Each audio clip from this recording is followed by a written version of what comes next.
I moved to Bellridge in late August, when the heat still clung to everything like a damp cloth and the cicadas screamed from the treeline behind my rental.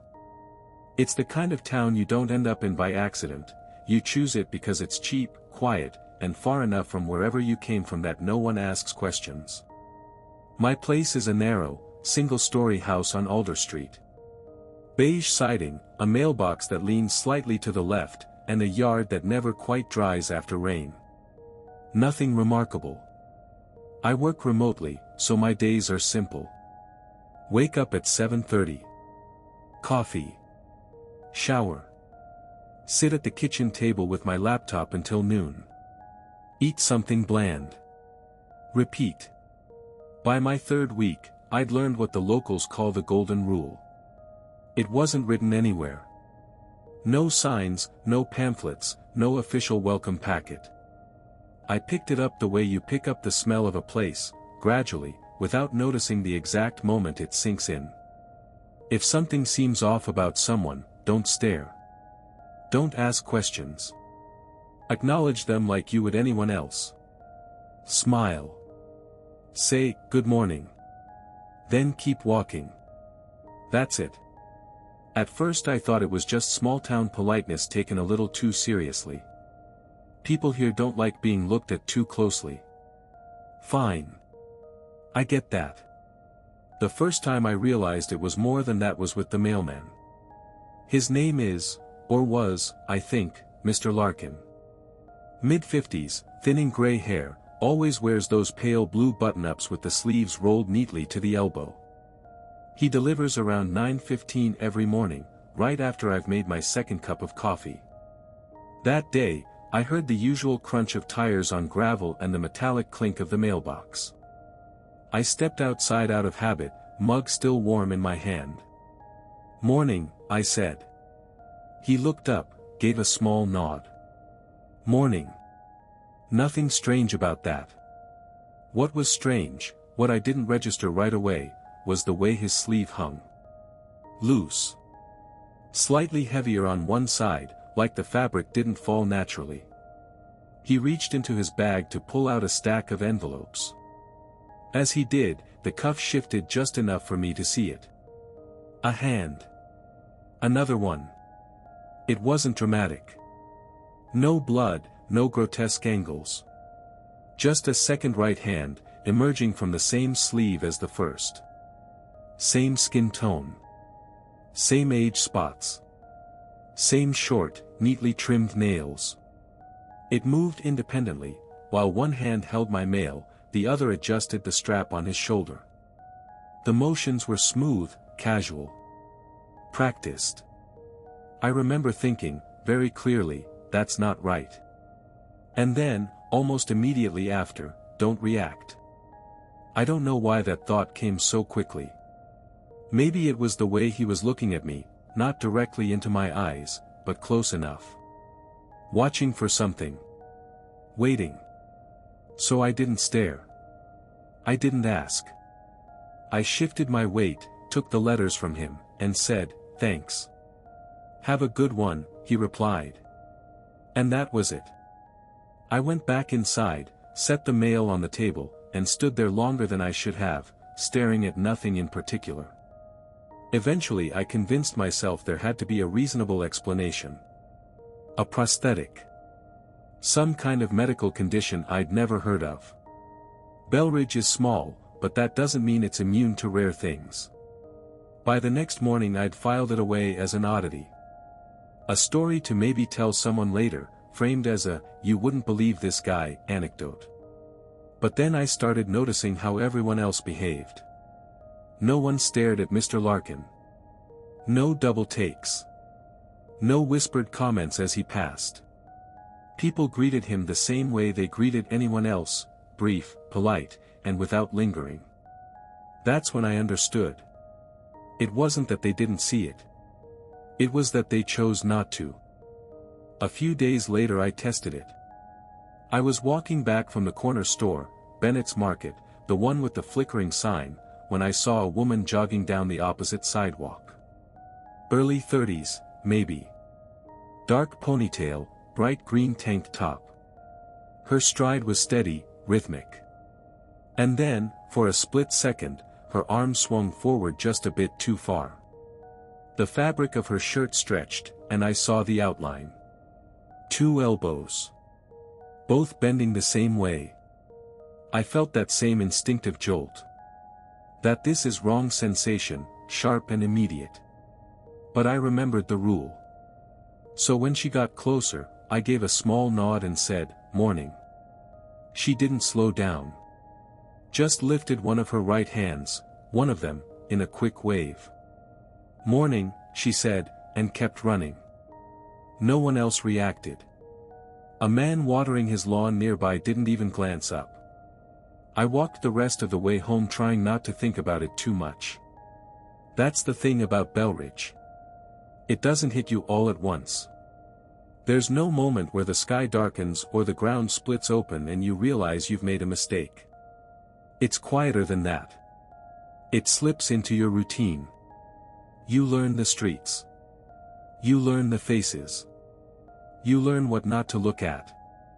And after a while it just becomes part of the background, like the hum of insects at night or the distant bark of a dog you never see. If your neighbor has 2 right hands, you nod, say, "Good morning," and keep walking.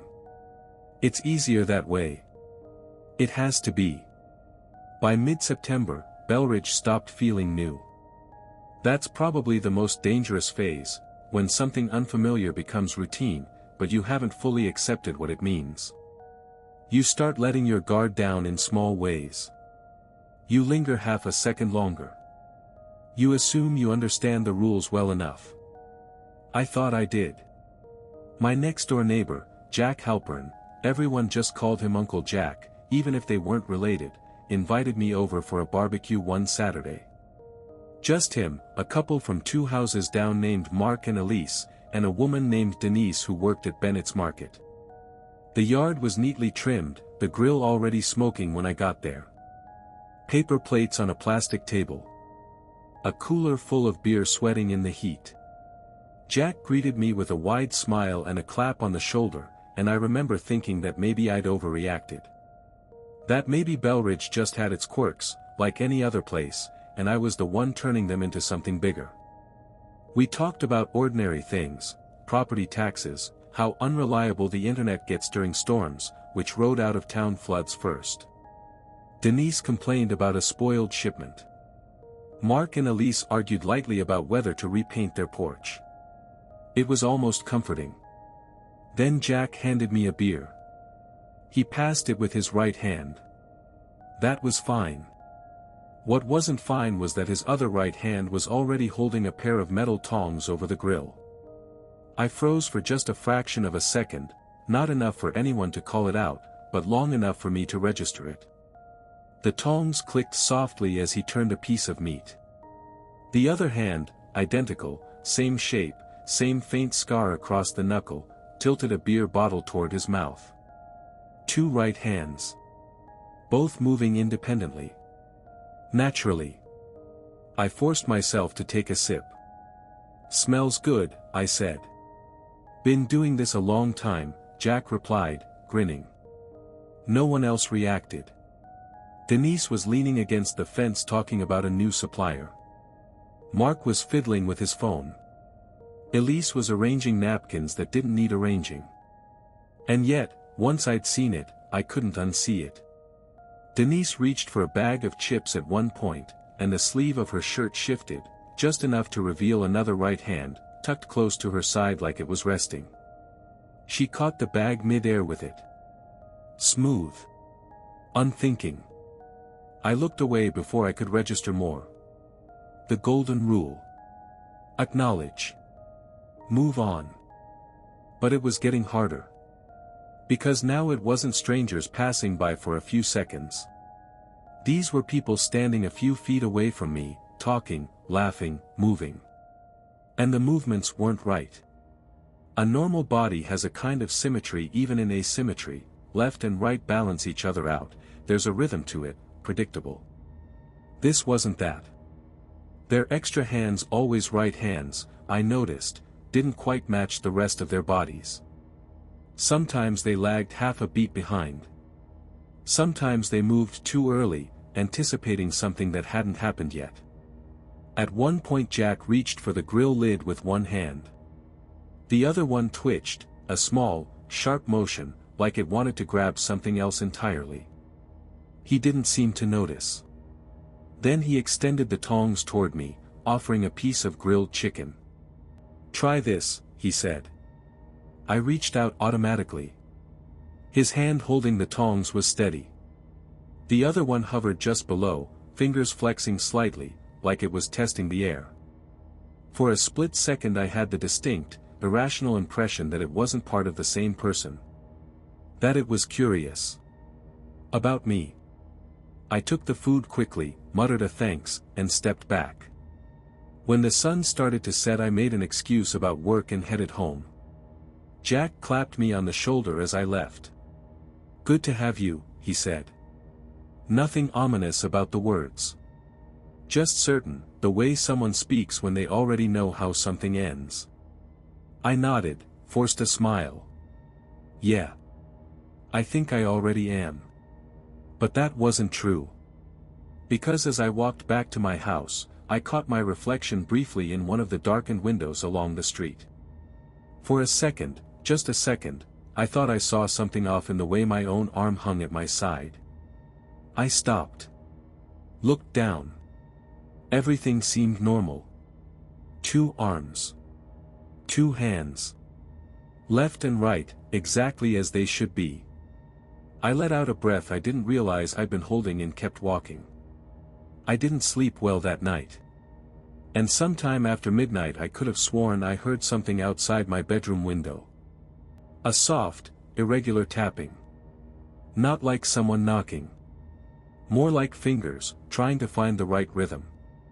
I told myself I'd start leaving town more often. That was the plan on Monday morning. Get in the car, drive somewhere, anywhere, just to prove to myself that Bellridge wasn't closing in. That it wasn't the only place that felt real anymore. Instead I made coffee. Sat at the kitchen table. Opened my laptop. Didn't work. The tapping from the night before kept replaying in my head. I checked the window that morning, nothing there, no marks, no footprints in the damp strip of soil below the frame.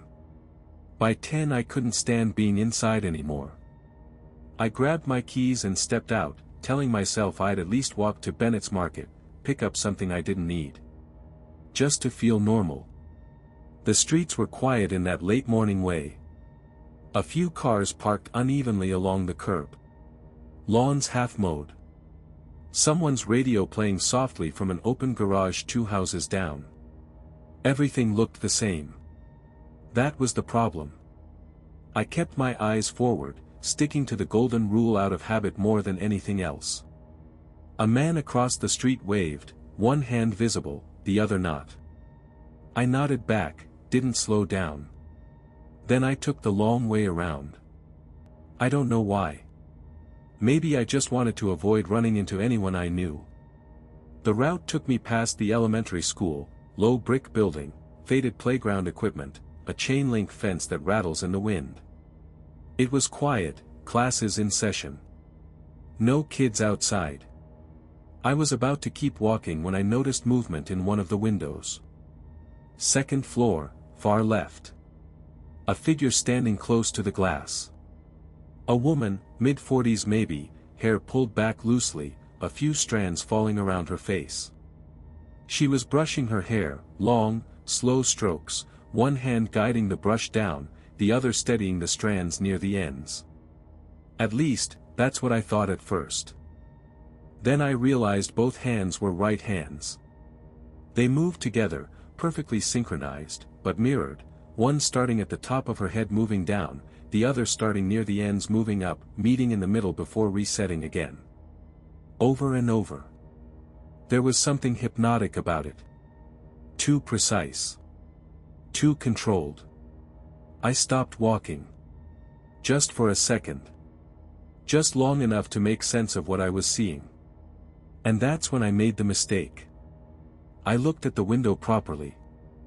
Not a passing glance, the safe, blurred kind you use when you're pretending not to notice something. I focused. The glass reflected part of the street, trees, sky, a faint outline of me standing there. And through that reflection, our eyes met. I didn't see her turn her head. She didn't need to. One moment she was looking at her reflection. The next she was looking directly at me. Through it. Her face didn't change. No surprise, no anger, no confusion. Just stillness. The brushing stopped. Both hands froze mid-motion, the brush caught awkwardly between them. Then her hands moved. Not smoothly this time. Violently. They slammed against the inside of the glass with a sharp, cracking sound that made me flinch backward. Once. Twice. Again. Faster each time. The brush fell somewhere out of sight as both right hands pounded against the window, fingers splayed, striking at uneven angles. It wasn't rhythmic. It wasn't controlled. It was frantic. Like they were trying to get out. Her face stayed completely expressionless. Eyes locked on mine. I stumbled back, nearly losing my footing on the uneven sidewalk. The glass shuddered under the force of the blows, a thin web of cracks spreading from one of the impact points. Still no sound from her. No shout, no scream.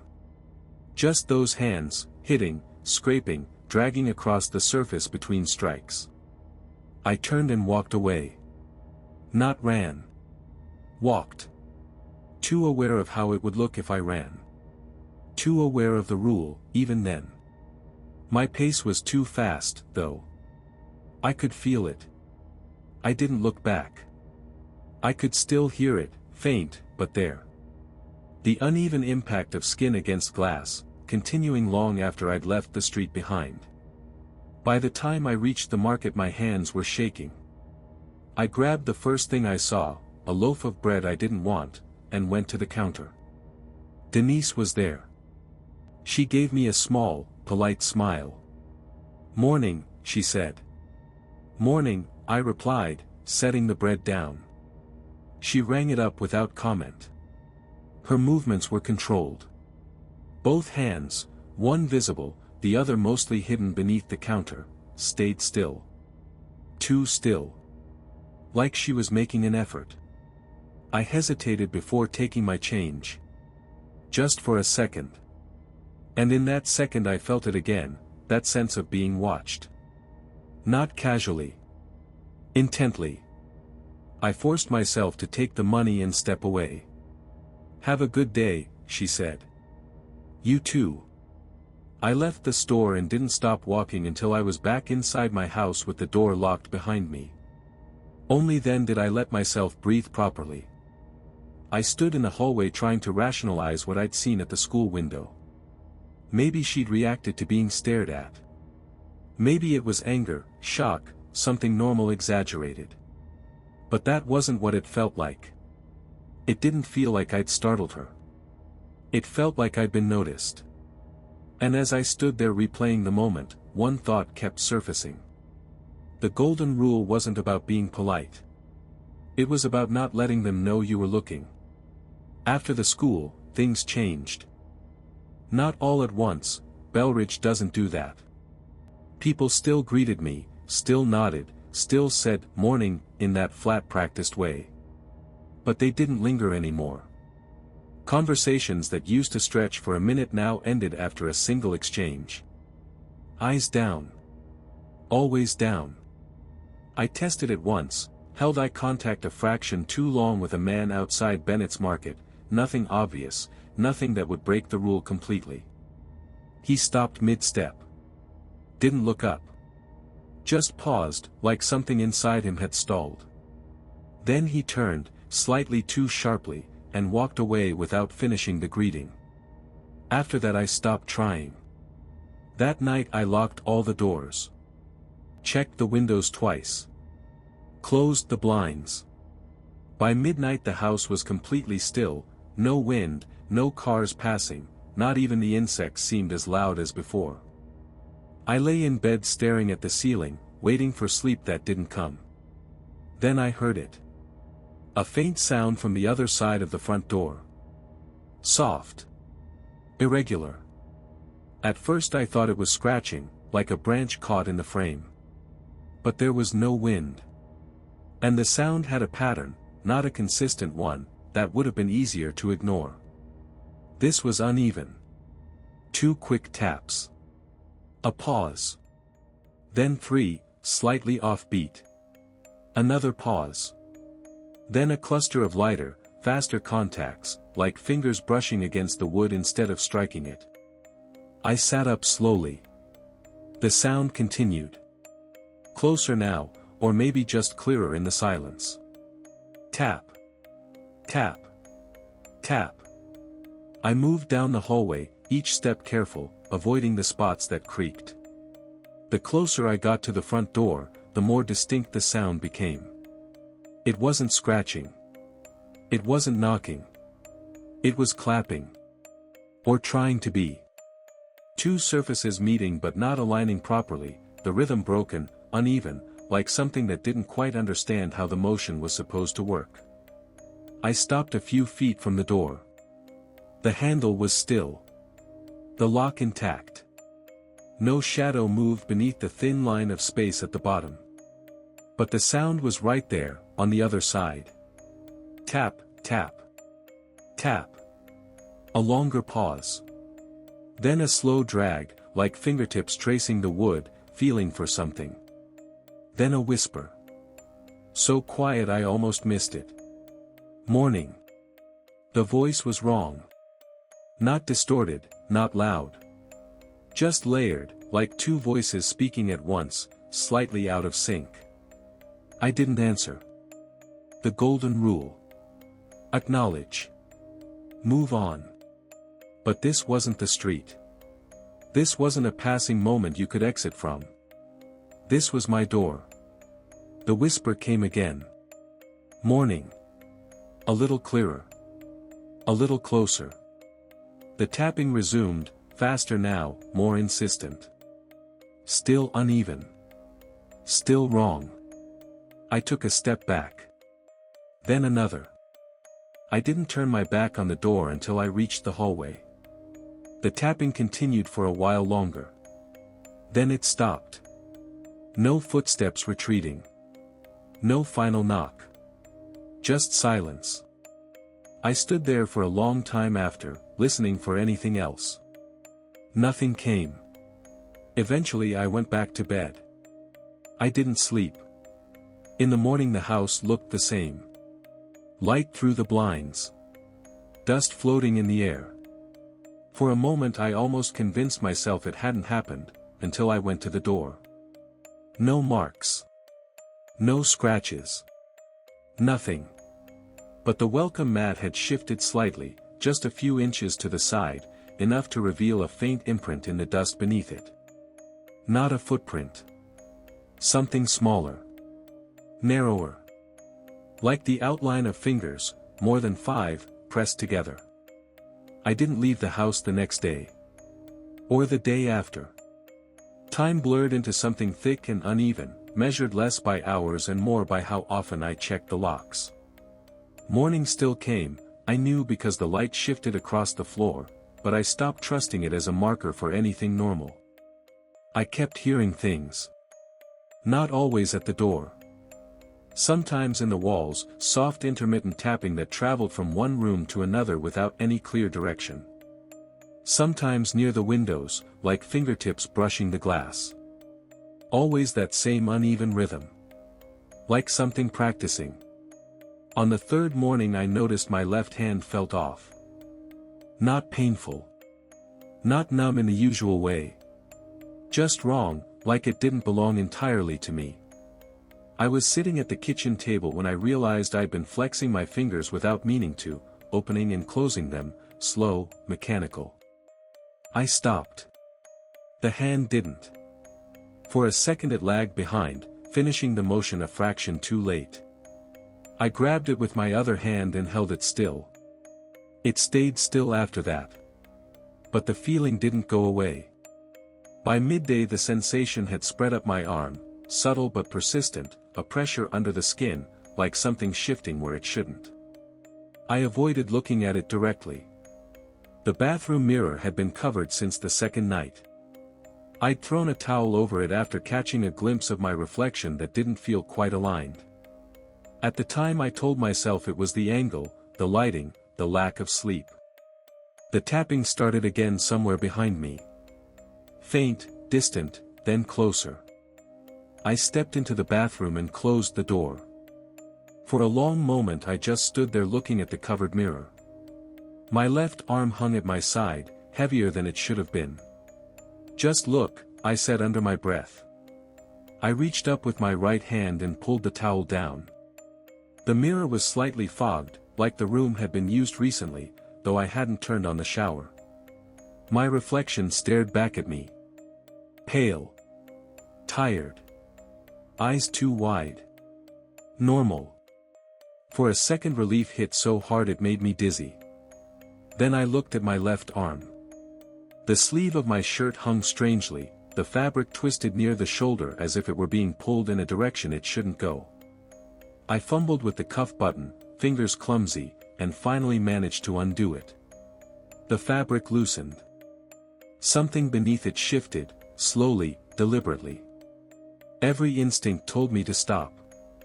To cover it back up. I didn't. I pulled the sleeve back. At first it looked like my arm. Same skin. Same faint scar near the wrist from when I cut myself on a broken glass years ago. But the angle was wrong. The elbow bent slightly inward, not outward. The forearm rotated just enough to make the whole limb look misaligned. Like it had been attached incorrectly. I raised my eyes to the mirror. The arm in the reflection moved on its own. It lifted slightly, the fabric sliding further back, and then I saw it, the thumb emerging slowly from the inside of my wrist, pushing against the skin before slipping free, like it had always been there and was only now deciding to show itself. On the wrong side. A right-hand thumb. On my left arm. I stumbled back into the sink hard enough to rattle it. Behind me, at the front door, a soft, polite knock. 3 times. Evenly spaced. Then a voice. Multiple voices, layered, clear. Morning. I stood there with my back against the sink, not moving, not answering. The reflection in the mirror had settled. Stood straighter than I was. More relaxed. Its left arm hanging naturally now, the fabric no longer twisted. As if nothing had ever been wrong. As if it had already decided something I hadn't caught up to yet. Another knock at the door. Patient. Waiting. I used to think the rule was about politeness. Then I thought it was about not letting them see you looking. But standing there in that bathroom, I finally understood what it actually was, a timeline. A way of measuring how far along you were. How close to ready. They weren't trying to get in. They were waiting for me to stop being different.